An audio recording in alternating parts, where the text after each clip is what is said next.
इस वीडियो में हम सीजीपीएससी के प्रीवियस ईयर प्रश्नों के द्वारा छत्तीसगढ़ का इतिहास कवर करेंगे। इस सीरीज के पिछले वीडियो में ये सारे टॉपिक कवर किए गए थे। आज का पहला प्रश्न है, समुद्रगुप्त के प्रयाग प्रशस्ति में कौशल के शासक का क्या नाम था? यह प्रश्न 2017 में पूछा गया था। प्रयाग प्रशस्ति सम्राट समुद्रगुप्त के दरबारी कवि हरिसेन द्वारा रचित लेख है। इस लेख को समुद्रगुप्त ने 200 ईस्वी में अशोक स्तंभ पर खुदवाया। इसमें उन राज्यों का वर्णन है जिन्हें समुद्रगुप्त ने युद्ध में जीतकर अपने अधीन किया था। कवि हरिसेन की प्रयाग प्रशस्ति में समुद्रगुप्त के दक्षिण भारत के धर्म विजय अभियान का भी उल्लेख है।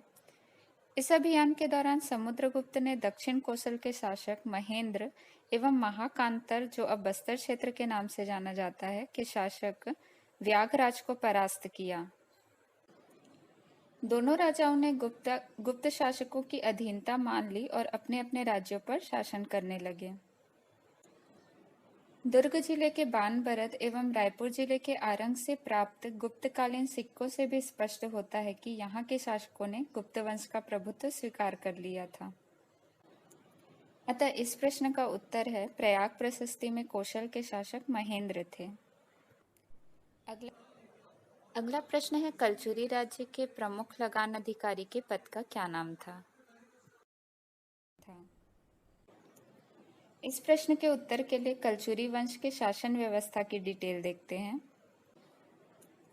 कलचुरी प्रशासनिक व्यवस्था में राज्य अनेक प्रशासनिक इकाइयों में विभक्त थे, जिसमें संभाग को राष्ट्र, जिले को विषय, तहसील को जनपद और खंड को मंडल के नाम से जाना जाता था। संपूर्ण राज्य सुविधा के लिए गढ़ में विभाजित था। गढ़ों को विभाजित करके 12 बनाए गए थे। इनका प्रमुख दाऊ कहलाता था। 12 को गांवों में विभाजित किया गया था और गांव सबसे छोटी इकाई थी। इस प्रशासनिक व्यवस्था में मंडलाधिकारी मांडलिक तथा उससे बड़ा महामंडलेश्वर कहलाता था। गढ़ाधिपति को दीवान, तालुकाधिपति को दाऊ तथा ग्राम प्रमुख को गौटिया कहते थे। अब मंत्रिमंडल के पदों के नाम देखते हैं। मंत्रिमंडल में महामंत्री को महात्मय, विदेश मंत्री को महासंधि विग्राहक, राजगुरु को महापुरोहित, राजस्व मंत्री को महाप्रतिहार, महासामंत या फिर महाप्रभात आदि कहा जाता था। इसी प्रकार अधिकारी के लिए महाअध्यक्ष, सचिवालय के मुख्य अधिकारी के लिए महासेनापति, दंडपाशिक पुलिस विभाग के प्रमुख को कहा जाता था। महाभंडारिक या महाकोटपाल किले की रक्षा करने वाले को कहते थे। इस प्रकार इस प्रश्न का उत्तर है सी, महाप्रभात। अगला प्रश्न व्यक्तिगत सत्याग्रह से संबंधित है। यह टॉपिक हमने लास्ट वीडियो में कवर किया था। इसका आंसर है ए।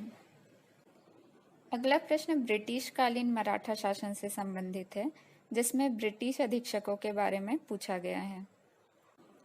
मराठा शासन के अप्रत्यक्ष शासन और सूबा शासन को हमने पिछले वीडियो में कवर किया था। यहाँ पर हम ब्रिटिश कालीन मराठा शासन के बारे में देखते हैं। रघुजी द्वितीय की मृत्यु के बाद उनका पुत्र परसोजी भोसले शासक बनाया गया और इनकी संदेहास्पद मृत्यु के बाद अप्पा साहब नागपुर के उत्तराधिकारी हुए।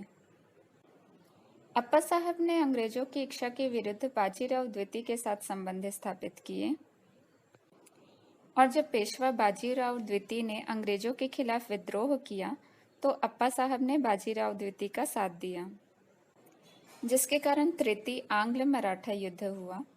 इस युद्ध के दौरान सीताबर्डी के युद्ध में भोसले पराजित हुए और अप्पा साहब को गिरफ्तार कर लिया गया। इसके बाद अंग्रेजों ने यह निर्णय लिया कि रघुजी द्वितीय के बेटे रघुजी तृतीय के वयस्क होने तक राज्य का प्रशासन ब्रिटिश संरक्षण में रखा जाएगा। इस प्रकार ब्रिटिश संरक्षण में आने के बाद छत्तीसगढ़ में अधीक्षक व्यवस्था की शुरुआत हुई, जिसमें एडमंड को प्रथम अधीक्षक नियुक्त किया गया। इस प्रकार कैप्टन एडमंड छत्तीसगढ़ के प्रथम अधीक्षक थे। इनके शासनकाल में डोंगरगढ़ के जमींदार ने अंग्रेजों के खिलाफ विद्रोह किया और इनके शासनकाल के दौरान ही इनकी मृत्यु हो गई। इनके बाद कैप्टन एगेन्यू यहाँ के अधीक्षक बने। इनके बारे में ये दो तथ्य इम्पोर्टेंट है। ये छत्तीसगढ़ में सर्वाधिक समय तक अधीक्षक रहे और इन्होंने ही राजधानी रतनपुर से रायपुर स्थानांतरित की। कैप्टन एगेन्यू के समय ही कुछ और विद्रोह भी हुए, जैसे धमधा क्षेत्र में गोंड राजाओं का विद्रोह, कोटपाड़ की संधि और परलकोट का विद्रोह। इसके बाद कैप्टन शैंडिस के शासनकाल की कुछ प्रमुख घटनाएं रही कि इन्होंने ग्रेगोरियन कैलेंडर लागू किया, सरकारी कामकाज का माध्यम अंग्रेजी बनाया और छत्तीसगढ़ में ताहूतदारी प्रथा की शुरुआत की। इन्होंने लोरमी और तरंगा नाम के दो ताहूतदारी का गठन किया और बस्तर और करौंद के मध्य समझौता करवाया। इनके बाद कैप्टन क्राफर्ड छत्तीसगढ़ के अंतिम अधीक्षक बने और इनके बाद छत्तीसगढ़ में पुनः मराठा शासन स्थापित हुआ। अब इस प्रश्न को सॉल्व करते हैं। कैप्टन एडमंड के समय डोंगरगढ़ जमींदारी में विद्रोह हुआ। कर्नल एगेन्यू ने रतनपुर से राजधानी रायपुर परिवर्तित की। कैप्टन शैंडिस के समय बस्तर और करौद जमींदारियों के बीच विवाद हुआ और क्राफर्ड जो आखिरी अधीक्षक थे, इस समय ब्रिटिश संरक्षण की समाप्ति हुई। अगला प्रश्न है, रत्नाकर झा किस स्थान के स्वतंत्रता संग्राम सेनानी थे? यह प्रश्न भी हमने पिछले वीडियो में कवर किया था। इसका आंसर आएगा ई, इनमें से कोई नहीं, क्योंकि रत्नाकर झा दुर्ग जिले से संबंधित थे। अगले प्रश्न में संगठन और व्यक्ति की सही जोड़ी ढूंढनी है। इसमें सत्याग्रह आश्रम की स्थापना पंडित सुंदरलाल शर्मा ने रायपुर में की थी और राष्ट्रीय पंचायत की स्थापना जसकरण डागा ने रायपुर में की। अतः इस प्रश्न का उत्तर आएगा बी, राष्ट्रीय पंचायत रायपुर 1921 में जयकरण डागा ने की। अगला प्रश्न छत्तीसगढ़ में जनजाति विद्रोह से संबंधित है। छत्तीसगढ़ में ये सभी जनजाति विद्रोह हुए। इन सब का ईयर, कारण और नेता ये सभी याद रखना इम्पोर्टेंट है। सबसे पहले देखते हैं हल्बा विद्रोह। यह वर्ष 1774 से 1777 तक बस्तर में हुआ। यह विद्रोह उत्तराधिकार को लेकर हुआ और इसके नेतृत्वकर्ता अजमेर सिंह थे। भोपालपट्टनम का विद्रोह 1795 में बीजापुर में हुआ। इस विद्रोह के नेतृत्वकर्ता संपूर्ण गोंड जनजाति थी और इस समय यहाँ के शासक दरियाव देव थे। इस विद्रोह का कारण था कैप्टन ब्लंट को इंद्रावती नदी पार करके भोपालपट्टनम जाने से रोकना। अगला विद्रोह है परलकोट विद्रोह, जो 1824 से 1825 तक चला। इसके नेतृत्वकर्ता गेंद सिंह थे, जो परलकोट के जमींदार थे। यह विद्रोह अंग्रेजों के शोषण के खिलाफ हुआ और उस समय यहाँ के शासक महिपाल देव थे। इस विद्रोह को दबाने वाले कैप्टन पेबे थे और गेंद सिंह को 25 जनवरी 1825 में फांसी दे दी गई। इसके बाद तारापुर विद्रोह, जो 1842 से 1854 तक चला। इसका कारण था मराठों द्वारा कर में वृद्धि करना। यह विद्रोह सफल हुआ और मराठों द्वारा बढ़ाया गया कर वापस ले लिया गया। अगला विद्रोह है मेरिया विद्रोह, जो 1842 से 1863 तक चला। यहाँ पर मेरिया का अर्थ है जिस व्यक्ति की बलि दी जाती है। यह विद्रोह दंतेश्वरी मंदिर दंतेवाड़ा में हुआ और इसका कारण था सांस्कृतिक हस्तक्षेप करना। इसके बाद लिंगागिरी विद्रोह, जो 1856 में हुआ।